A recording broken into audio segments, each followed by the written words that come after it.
കൂട്ടുകാരെ, നമുക്കിന്ന് ഉണക്കച്ചെമ്മീനിൻ്റെ ഒരു റോസ്റ്റ് ഉണ്ടാക്കാം. അതിന് വേണ്ടി കുറച്ച് ചെമ്മീൻ എടുത്ത് അത് നന്നായിട്ട് വറുത്തെടുക്കുക. വറുത്തെടുത്ത് അത് ക്ലീൻ ചെയ്യാൻ എളുപ്പമുണ്ട്.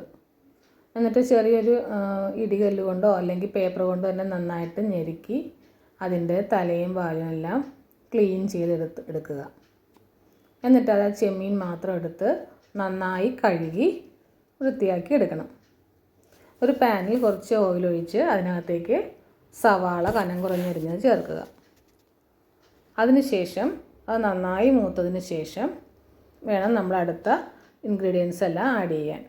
സവാളയ്ക്ക് ചെറിയൊരു മധുരം ഉള്ളതുകൊണ്ട് ചെമ്മീനും ഒരു മധുരമാണല്ലോ, അതുകൊണ്ട് നമ്മളതൊന്ന് വഴറ്റിയെടുക്കണം. അതിനുശേഷം വെളുത്തുള്ളിയും ഇഞ്ചിയും ഇട്ട് അതിൻ്റെ പച്ചമണം മാറുന്നത് വരെ വഴറ്റിയെടുക്കുക.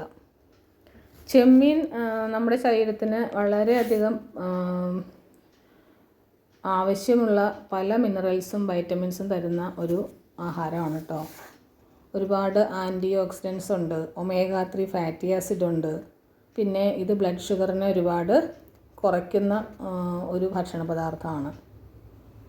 പിന്നെ ഇത് ബോൺ സ്ട്രെങ്ത്തിനും കുട്ടികൾക്ക് ഇമ്മ്യൂണിറ്റി കൂട്ടാനും എല്ലാത്തിനും ഹെൽപ്പ് ചെയ്യും.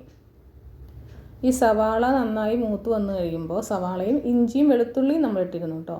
അത് നന്നായി പച്ചമണം മാറി വന്നു കഴിയുമ്പോൾ അതിനകത്തേക്ക് തക്കാളി ആഡ് ചെയ്യുക. തക്കാളി ഒരു 3 തക്കാളി ഇടാം. തക്കാളിയുടെ ആ ഒരു പുളിയാണ് ഈ കറിയുടെ സ്വാദ്. തക്കാളി നല്ലോണം ഇട്ട് വഴറ്റി കറിവേപ്പിലയും ചേർത്ത് പച്ചമുളക് ഉണ്ടെങ്കിൽ അതിടാം. അതിനുശേഷം മഞ്ഞൾപ്പൊടിയും മുളക് പൊടിയും ഉപ്പും ചേർത്ത് നന്നായി വഴറ്റുക. അതിനുശേഷം നമ്മൾ കഴുകി വൃത്തിയാക്കി വെച്ചിരിക്കുന്ന ചെമ്മീൻ ആഡ് ചെയ്യുക. ചെമ്മീൻ നന്നായിട്ട് വേവണം, അല്ലെങ്കിൽ വയറിന് വേദന വരും. ചെമ്മീൻ കുട്ടികൾക്കൊക്കെ കൊടുക്കുമ്പോൾ നമ്മൾ സൂക്ഷിച്ച് നന്നായി കുക്കായതിനു ശേഷം മാത്രം കൊടുക്കുക. ചെമ്മീൻ സ്കിന്നിൻ്റെ ഇതിനൊക്കെ നല്ലതാണ് കേട്ടോ. പിന്നെ സ്കിൻ ഡിസീസ് ഉള്ളവർക്ക് ഡോക്ടേഴ്സ് പറയും അത് കഴിക്കരുതെന്നൊക്കെ. നിങ്ങൾ മസ്റ്റായിട്ട് ട്രൈ ചെയ്യണം. അടിപൊളിയാണ് കേട്ടോ. Thank you.